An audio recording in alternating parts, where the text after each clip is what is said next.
할렐루야. 여러분 사랑합니다. 사랑합니다. 자, 오늘 설교 제목을 예법과 세법으로 정했습니다. 예법. 뭐가 예법일까요? 지난 시간 함께 나누었습니다. 21절이 예법입니다. 읽어보겠습니다. 시작. 옛사람에게 말한 바 살인하지 말라. 누구든지 살인하면 심판을 받게 되리라 하였다는 것을 너희가 들었으나 살인하면 심판받아. 살인하지 마. 무서워서 하나님이 심판하실 것 같아서 혹시 이 자리에 오늘 예배드리러 온 분이 계신가요? 예법입니다. 하나님이 때릴 것 같아서 주의를 하십니까? 예법입니다. 그러면 세법은 무엇일까요? 오늘 22절이 세법입니다. 나는 너에게 이르노니 형제에게 노하는 자마다 심판을 받게 되고. 세법입니다. 예법은 드러나야 처벌합니다. 예법입니다. 예수님의 세법은 드러나지 않았는데 내 속에 있는 죄입니다. 그것을 심판하는 것, 세법입니다. 자, 그러니까 예법은 누가 심판을 받습니까? 살인한 자가요.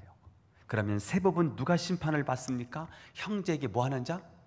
노하는 자, 분노하는 자, 하나님의 심판을 받아요. 예법은 드러나야 심판을 받아요. 그러나 세법은 드러나지 않았는데 심판을 받아요. 자, 오늘 두 가지 이야기를 오늘도 해보려고 합니다. 첫 번째입니다. 형제에게 노하는 자마다 심판을 받는다는 말씀은 도대체 무슨 뜻일까? 예수님은 이 말씀을 어떻게 해석해 주고 계시는가? 이것을 생각해 보려고 합니다. 노한다고 할 때 이 노는 헬라어로 오르기조입니다. 오르기조. 헬라어에 이 분노라는 단어가 두 가지 단어가 사용되었는데 하나는 듀모스라는 단어이고 또 하나는 오르기조인데, 듀모스는 뭐냐면 욱하는 겁니다. 순간적으로 화가 나서 못할 말을 한다든지 손이 나간다든지 아니면 문을 박차고 화가 나가서 나간다든지 하는 것은 듀모스입니다. 자, 그런데 오르기조는 일부러 악의를 가지고 계속 사람을 괴롭히는 노, 이것을 오르기조라고 말합니다. 오늘 본문은 오르기조입니다. 자, 그러니까 형제에게 노한다는 것은 아주 잘근잘근 숨도 못 쉬게 옥죄면서 괴롭히는 것, 이것이 바로 형제에게 노하는 겁니다. 오르기조하는 것입니다. 자, 문제는 이 오르기조는 처벌이 안 된다는 겁니다. 예법은 살인하면 확실한 범행이 있기 때문에 심판을 받지만 오르기조는 아무리 그 사람을 괴롭히고 못살게 굴고 힘들게 한다 할지라도 처벌할 근거가 없습니다. 그래서 예수님은 분노는 살인하는 것보다 더 나쁜 것이다 라고 말씀하시는 겁니다. 꾸준히 악의적으로 일부러 사람을 괴롭히는 것은 반드시 심판을 받아야 된다라는 말씀이 오늘 본문의 핵심이 되겠습니다. 제가 초등학교 4학년 때 사건이 하나 있었습니다. 아직도 정말 기억이 너무너무 생생한, 초등학교 2학년 때 시골에 학교 반이 하나밖에 없어요. 1학년부터 6학년까지 6반이 있는 거지요. 2학년 때 전학을 갔어요. 가서 보니까 우리 반에, 우리 학년 2학년에 짱이 있었습니다. 이 짱이 돈 가져오라면 돈 가져와야 되고요. 이 친구가 굉장히 짱 노릇을 잘 했습니다. 애들을 많이 못 살게 굴었지요. 그런데 4학년이 되면서 짱이 바뀝니다. 짱하고 다른 친구가 싸움이 붙었어요. 선생님이 안 계신 그 쉬는 시간에 둘이 붙었는데 여학생들은 막 울고불고 난리가 났고요. 둘이 싸움을 했는데 옛날 짱이 코피가 터진 거예요. 코피가 터지면서 엉엉 울면서 이제 짱이 바뀌었어요. 새로운 짱이 생기면서 저희 분위기는요, 그 짱에 의해서 움직여지는 학교가 됐어요. 근데 이 친구가 저를 못 살게 하는 거예요. 새로운 짱이 저보고 이렇게 엎드려서 기어다니면서 자기가 말 타고 하겠다는 거예요. 그래서 않는다. 저를 괴롭혀요. 그래서 하지 마라. 계속 와서 괴롭히는 거예요. 하지 마라고 그랬어. 하지 마. 하지 마. 제 필통 속에 면도칼이 있다는 사실을 제가 알고 있었어요. 그래서 하지 마. 하지 마. 면도칼에, 필통에는 면도칼을 꺼내서요, 이 친구의 여기를 그어버렸어요. 조심하세요, 여러분. 내가 이런 사람이야. 그냥 그어버렸어요. 그러니까 막 피가 확 그냥 그어버렸으니까요. 지금도 아마 그 친구는 흉터가 있을 거예요. 그래서 그 아이는 울고 불고 하면서 양호실 가서 붕대를 이렇게 감고 왔고요. 그 사실을 안 담임 선생님이요, 홍강표 나와! 그리고는 공개적으로 앞에서요, 엎드려 빠친 것도 아니고 이게 칠판에 내고서 하는데 얼마나 저를 때렸는지요. 그 마대 자루 있잖아요. 그걸 가지고 4학년짜리 저를 때렸는데 그날 제가요, 걸음을 걸어서 못 왔어요. 저는 맞으면서요, 굉장히 분했습니다. 억울했습니다.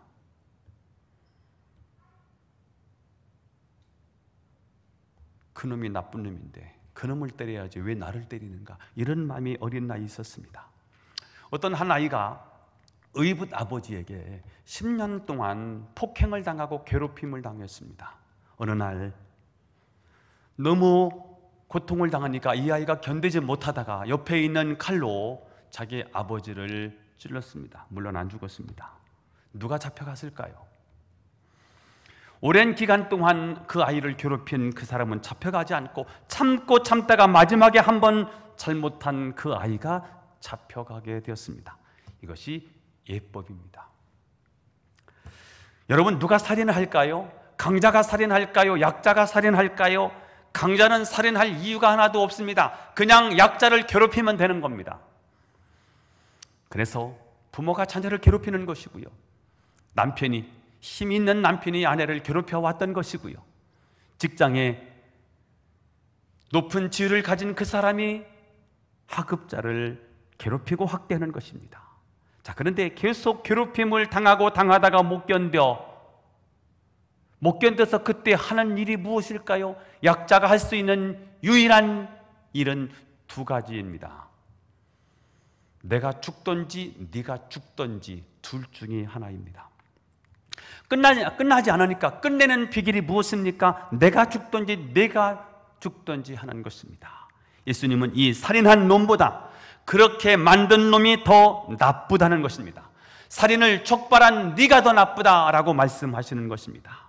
그러니까 한번 욱해서 죽이는 것보다 실제로 그렇게 만든 놈이 더 악하고 심판을 받아야 마땅하다라고 말씀하시는 것이 오늘 예수님이 하시는 새 법입니다. 오늘날 많은 사람들은 결과만 가지고 이야기합니다. 누가 때렸어? 네가 때렸어? 네가 사과해. 그것으로 끝입니다. 그런데 문제는 그것이 아닙니다. 왜 때렸느냐는 겁니다. 왜 찔렀냐는 것입니다. 때리기 전에 수많은 악행들을 아무도 책임지지 아니하고 이 아이가 가해자가 되고 저 아이는 피해자가 되는 것입니다. 가정에서 수많은 사람들이 처벌받지 않고 폭행을 감행하고 있고요, 직장에서 많은 사람들이 처벌받지 않은 상태로 갑질을 행하고 있고요, 사회에서도 그렇고요, 군대에 가서 수많은 사람들이 처벌받지 않고 죄를 지으면서도 역시 당당하게 살아가고 있습니다. 예수님은 거기에 대해서 오늘 이 일을 제기하고 계시는 것입니다. 야, 사람을 죽여야만 심판을 받냐?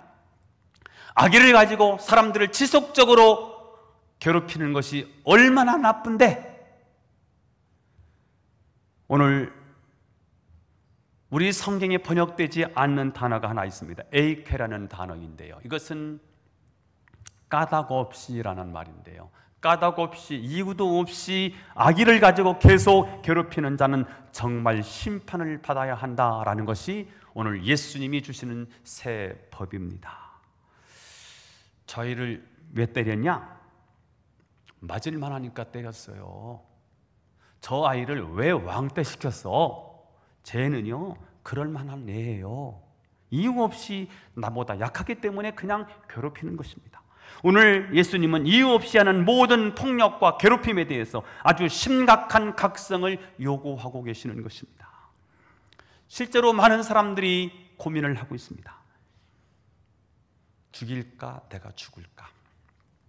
아무도 안 보는 밤에 찾아가서 죽일까? 아니면 내가 죽고 끝낼까? 수많은 직장인들이 여러분 이 고민을 한다는 사실을 아십니까? 수많은 자녀들이 부모 밑에서 아니면 아이들과의 관계 속에서 학교에서 선생님이 무관심 속에서 이런 일들, 이런 고민들이 얼마나 많은지 여러분 아십니까? 그런데 누구도 심각하게 생각하지 않습니다. 왜냐하면 하나도 드러난 것이 없기 때문에 그렇습니다. 티가 나지 않기 때문입니다. 그래서 그 아픔이 쌓이고 쌓여서 터져나오면 죽거나 죽이거나 하면 그제서 사람들이 뒷북을 칩니다. 아, 그럴걸, 챙겨줄걸, 그러지 말았어야 되는데. 그러다가 금방 잊어버리고요, 또다시 그 일은 계속 반복된다는 사실이지요.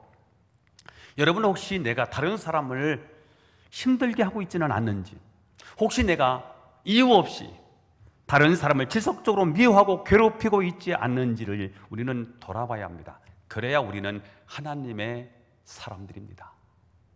적어도 나는 다른 사람을 괴롭히지 않는가?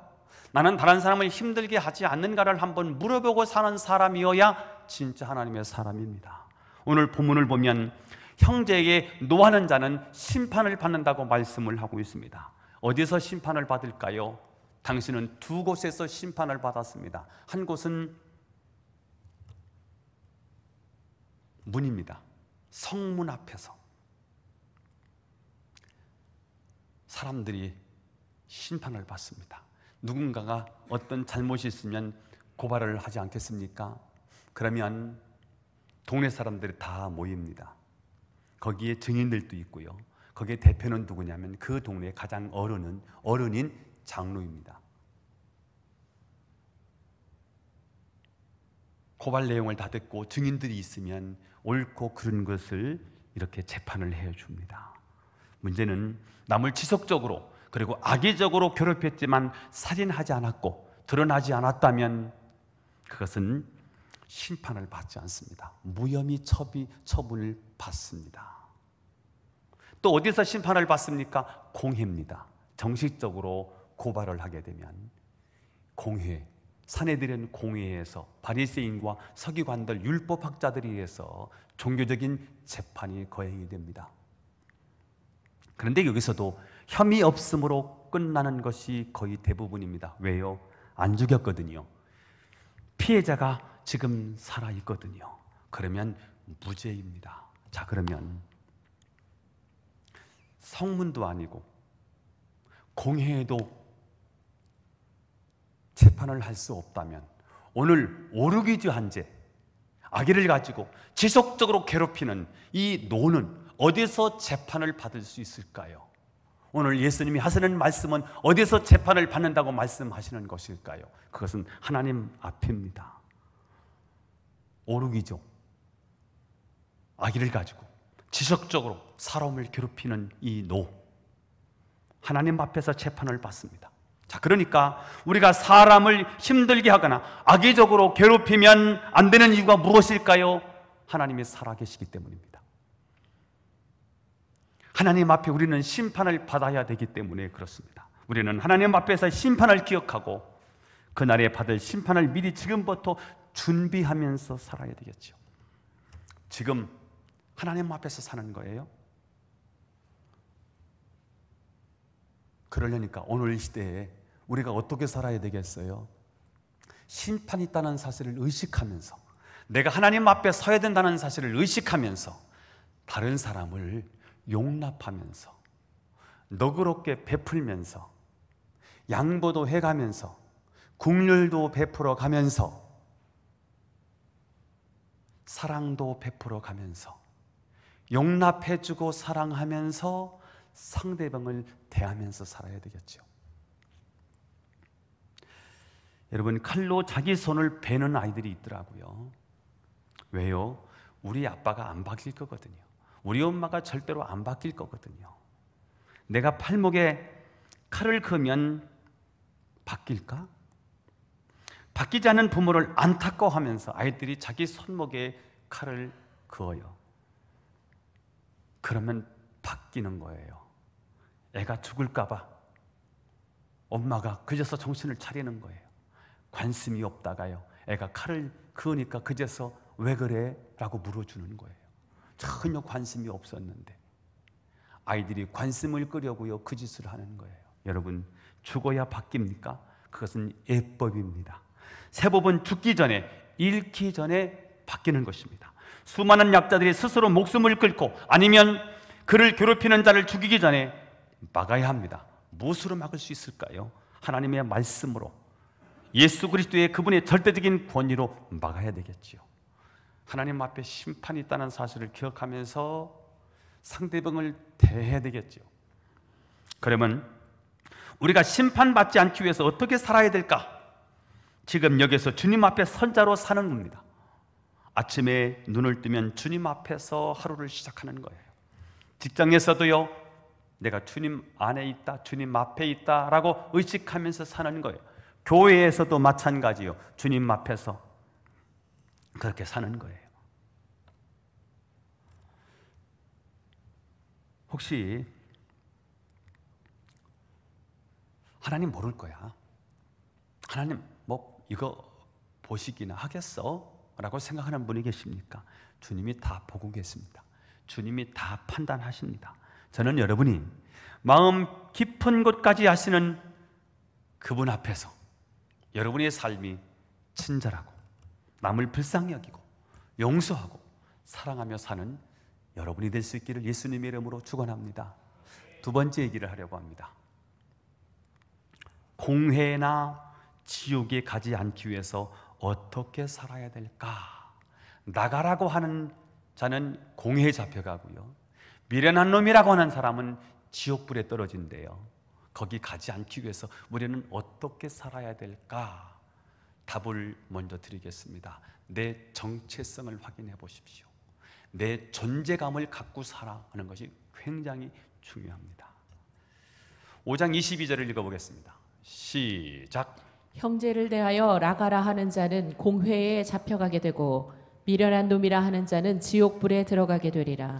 자, 여기 나가라고 하는 말은 욕입니다. 헛되다, 무가치하다, 좋은 게 하나도 없다, 모자라다, 바보다, 멍청이다 라는 뜻을 가지고 있습니다. 형제에게 노하는 것은 형체가 없기 때문에 처벌을 할 수가 없는데, 형제에 대해서 나가라고 하는 것은 욕이잖아요. 욕이니까, 겉으로 표현한 욕이니까 처벌을 받아요. 그래서 어디로 끌려가는 거예요? 공의로 끌려가서 재판을 받아야 된다는 거예요. 자, 그런데 미련한 놈이라는 말은 헬라어로 모루스라는 말인데 나가라는 말과 거의 비슷한 욕으로 사용되고 있습니다. 자, 그런데 나가는 상대방을 얕잡아 볼 때 쓰는 말이고요, 모루스는 나에게 해를 끼쳤을 때 사용되는 단어입니다. 자, 그러니까 자신이 멍청한 것은 나가이고요, 내가 멍청해서 나에게 피해를 주었다면 그것은 모루스입니다. 자, 그런데 하나님 앞에서 나가라 하는 욕보다 모루스라고 하는 욕이 더 큰 죄라는 거예요. 왜냐하면 내가 모자라서 나에게 피해를 주었다는 말은 판단의 주체가 바로 나이기 때문에 그렇습니다. 즉 내가 상대방의 머리에 앉아서 주인이 되려고 하기 때문에 미련한 놈이라는 욕이 더 큰 욕이라는 거예요. 예를 들면 아이가 성적을 못 받아왔어.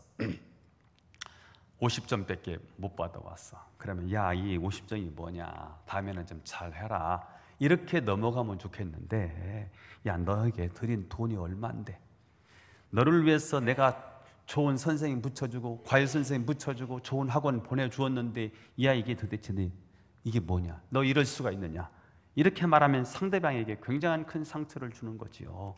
이것이 바로 모르스, 미련한 놈이다 라고 말하는 거라는 거지요. 자, 오늘 예수님은 점점 강도를 높이세요. 이것을 점층법이라고 말하는데, 점층법으로 말씀을 하고 계시는데, 형제에게 나가라고 하면 공회에 잡혀간대요. 공회에 잡혀가서 재판을 받으면 거기서 풀려날 수도 있는 거지요. 자, 그런데 미련한 놈이라고 하면 어떻게 된다는 거지요? 지옥불에 들어간다는 거예요. 이것은 개선의 여지가 없어요. 빠져나올 수가 없는 거지요. 가장 나쁜 것이 미련한 놈이라고 하는 욕이라는 거예요. 왜냐하면 자신이 상대방의 주인이 되려고 하기 때문이라는 사실입니다. 상대방의 주인이 누굽니까? 하나님이시죠. 그러므로 우리가 하나님 되려고 하는 것은 가장 나쁜 죄다. 가장 나쁜 죄, 용서받을 수 없는 죄, 이것을 히브리어로는 히브리스로서의 죄라고 말하거든요. 하나님 되려고 하는 거예요. 사탄이 우리에게 최초로 유혹한, 아담을 유혹했을 때 우리에게 유혹한 것이 뭐지요? 이 선악과를 따먹으면 네가 하나님처럼 된다는 거지 않습니까? 이게 히브리스. 그래서 조금 권력을 갖거나 돈을 많이 가지면요, 다른 사람들을 부리려고 해요. 이게 히브리스로서의 죄입니다. 히브리스, 나쁜 죄라는 거예요. 자, 그럼 우리는 왜 남에게 나가라고 하고 미련한 놈이라고 할까? 우리는 왜 남을 자꾸만 내 뜻대로 움직이려고 하는 것일까? 사실은 내가 불안하기 때문에 그렇습니다. 내 존재감이 낮아지면 다른 사람들이 나를 판단하는 것이 두려워요. 그래서 내 부족함이, 연약함이 드러날까 봐 내가 먼저 상대방을 향해서 선제 공격해요. 쟤 나쁜 놈이야, 미련한 놈이야, 멍청한 놈이야, 이렇게 말을 선점해 버리는 거예요. 그래서 내가 불안도 해소하고 내가 저들보다 더 높은 입지에 있다는 사실을 보여주고 싶은 거지요. 자, 그러므로 우리가 남에게 집착하지 않고 건강하게 살기 위해서 어떻게 하면 좋을까? 내 정체성 혹은 내 존재감을 확인하는 것이 굉장히 중요합니다. 내가 누구일까를 물어보는 거예요. 내가 누구입니까? 나는 그리스도인입니다. 내가 누구입니까? 나는 교회 집사입니다. 내 정체성을 자꾸 질문해 보는 거예요. 나는 누구냐? 나는 하나님의 세우신 하나님의 일꾼이다. 자꾸 하나님을 상대하면서 내 존재감을 자꾸 질문해 보는 거예요. 나는 왜 여기 있는가? 그리고 내가 왜 일을 하는가? 자꾸 물어보는 거예요. 여러분, 내가 내 가정에 있는 이유, 내가 내 직장에 있는 이유, 내가 우리 교회에 있는 이유가 무엇일까요? 바로 하나님이 보내셨기 때문이에요. 뭐라고요? 하나님이 보내셨기 때문이에요. 이 존재감이 확인되는 자리가 되기를 바라요. 내 정체성이 확인되는 자리가 되기를 바랍니다. 오늘 여러분이 왜 거기 계십니까? 하나님이 보내셨기 때문에. 저와 여러분이 하나님이 여러분이 있는 곳으로 보내신 줄로 믿어요. 오늘 여기서 예배드리는 여러분, 여기 왜 앉아 계십니까? 하나님이 나를 이곳에 보내셨기 때문에. 아멘. 어쩌다가 내가 여기 있는 것이 아니라 하나님이 나에게 나를 여기에 보내셨다는 사실, 이것을 분명히 확인하고 정체성을 확인하는 이 우리의 자세가 굉장히 중요하다는 거예요. 그리고 나는 왜 이 일을 해야 하는가? 내가 주님을 사랑하기 때문에 하는 일이에요. 당신은 왜 목회를 하십니까? 저는 주님을 사랑하기 때문에, 주님이 맡기신 영혼들을 감당하는 거예요. 여러분은 그 일을 왜 하십니까? 내가 주님을 사랑하기 때문에 그 일을 한다고 하는 내 자존감, 내 존재감, 내 정체성을 여러분 확인할 수 있는 여러분이 될 수 있기를 축복합니다. 자, 이 존재감이 흔들리면 이때부터 불안하고요, 억울해지기 시작합니다. 내가 어쩌다가 이 지경이 되었는가? 나는 원래 이런 사람이 아닌데 왜 이러고 있나? 라고 하면서 문제의 원인을 찾는데, 그 문제의 원인을 내가 아니고요, 자꾸 내 주변에서 찾습니다. 내가 왜 이런 남편을 만났을까? 내가 어쩌자고 이런 아내를 만났을까? 내가 왜 저런 아이를 낳았을까? 이렇게 가족과 동료들에게서 그 이유를 찾아서 비난하고 비방하다 보면 여러분, 그곳이 바로 치욕 아닙니까? 미련한 놈이라고 말하는데요, 그런 사람은 어디 간다는 거예요? 지옥불에 떨어진다는 거 아닙니까? 그 자체가 심판입니다. 물론 내가 만나는 사람이 마음에 들지 않을 수가 있습니다. 그리고 그가 나에게 피해를 준다고 생각할 수 있습니다. 그럴 때마다 우리는 저 사람의 머리 위에 내가 앉으려고 하는 것은 아닌가?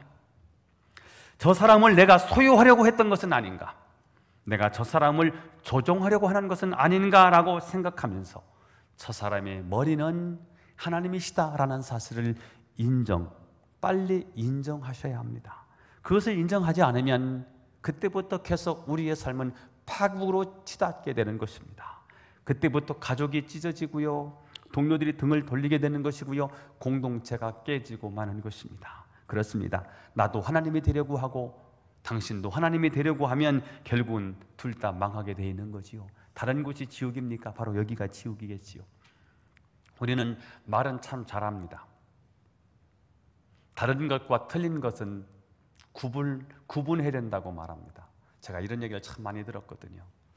다른 것은 틀린 것이 아니다. 참 말이 너무 좋습니다. 서로 다른 것은 아무 문제가 되지 않는다. 다른 것은 다름으로 그냥 인정해 주자, 이렇게 말합니다. 그러나 여러분, 실제는 어떻습니까? 나와 다르면 이해가 안 돼요. 나와 다르면 그 사람을 용납이 안 됩니다. 심지어 그 사람이 용서가 되지 않습니다. 그리고 그 사람과는 절대로 나는 일을 같이 할 수 없다, 같이 있을 수도 없다, 나는 그 사람하고 대화하는 것도 싫다, 이렇게 쉽게 처리해버립니다.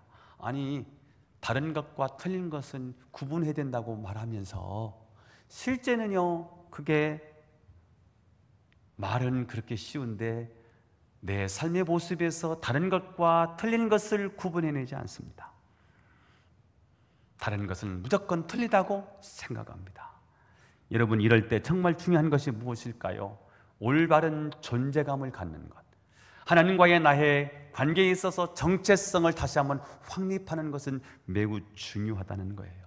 주님이 나를 여기 보내셨고 나는 주님을 사랑하기 때문에 이 일을 한다고 하는 이 존재감이 확실하다면 다른 사람의 약함은 도리어 내가 함께해야 할 문제가 되는 것이고요, 내가 도와줘야 할 문제가 되는 것이고요, 그 사람의 약점은, 그 사람의 아픔은 내 기도 제목이 될 수 있는 거지요. 존재감이 중요한 거예요. 물어보는 거예요. 나는 누구인가? 나는 왜 여기 있는가? 나는 왜 이 일을 하고 있는가? 여러분, 내가 여기 있는 이유가 뭐라고요? 하나님이 보내셨다고요. 내가 이 일을 하는 이유가 뭐예요? 내가 하나님을 사랑하기 때문이에요. 하나님을 사랑하고 하나님을 사랑하다 보니까 하나님의 사랑하신 형제도 사랑하게 되더라는 거예요. 그래서 존재감을 물어보는 거예요. 네가 존재하는 이유가 뭐야? 너는 여기 왜 있어? 너는 누구야? 너는 무엇 때문에 이것을 하고 있는 거야? 라고 물어보시는 거예요. 자꾸 자신을 향해서 질문을 던져보는 거예요. 그때 내 정체성이 확립이 돼요. 이 정체성이 확립이 이루어졌을 때요, 나는 당당해지는 거예요. 사람 앞에서 당당해질 수 있는 이유가 뭐예요? 이 정체성이 분명할 때요, 내가 하나님의 자녀다, 나는 하나님의 택한 하나님의 사람이다, 나는 하나님을 사랑하기 때문에 지금 이 직분을 감당하고 있다, 이 존재감이 분명하잖아요.